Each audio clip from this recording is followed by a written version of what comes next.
मित्रांनो, मराठा अभ्यास येथे असताना दोन नावं सतत समोर येतात.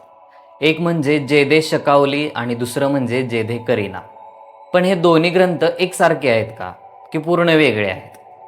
आणि इतिहासकारांना इतकं महत्त्व का देतात? आजच्या व्हिडिओमध्ये आपण जाणून घेणार आहे जयदेव शकावली आणि जयदेव करिना यामध्ये नेमका फरक काय आहे. सर्वप्रथम हे समजून घेतलं पाहिजे की जयदेव हे मावळ भागातील एक प्रभावशाली देशमुख घराणं होतं.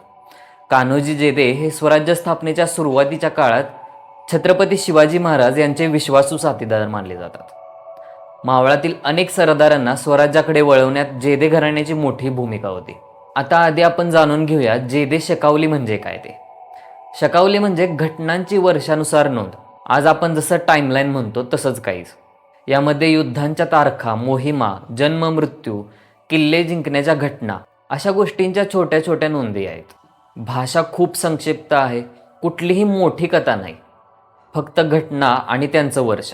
इतिहासकारांसाठी हा ग्रंथ खूप महत्त्वाचा मानला जातो, कारण मराठा इतिहासातील अनेक घटनांच्या तारखा पडताळण्यासाठी याच ग्रंथाचा उपयोग होतो.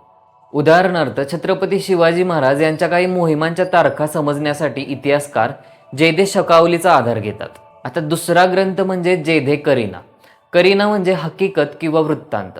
हा ग्रंथ फक्त तारखा सांगत नाही, तर जयदेव घराण्याचा इतिहास, त्यांचे पराक्रम आणि स्वराज्यातील भूमिका विस्ताराने सांगतो.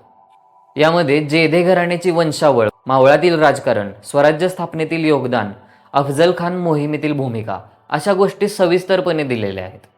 तर आता मुख्य प्रश्न असा आहे की दोघांमध्ये फरक काय आहे. जयदेव शकावली म्हणजे घटनांची टाइमलाईन आणि जयदेव करिना म्हणजे त्या घटनांमागची सविस्तर हकीकत. शकावली संक्षिप्त आहे, तर करिना अधिक वर्णनात्मक आहे. मराठा इतिहासाचा अभ्यास करणारे अनेक इतिहासकार हे दोन्ही दस्तऐवज महत्त्वाचे मानतात, कारण एक दस्तऐवज तारीख सांगतो तर दुसरा त्या घटनांचा संदर्भ देतो. म्हणूनच इतिहास समजण्यासाठी दोन्ही एकमेकांना पूरक मानले जातात.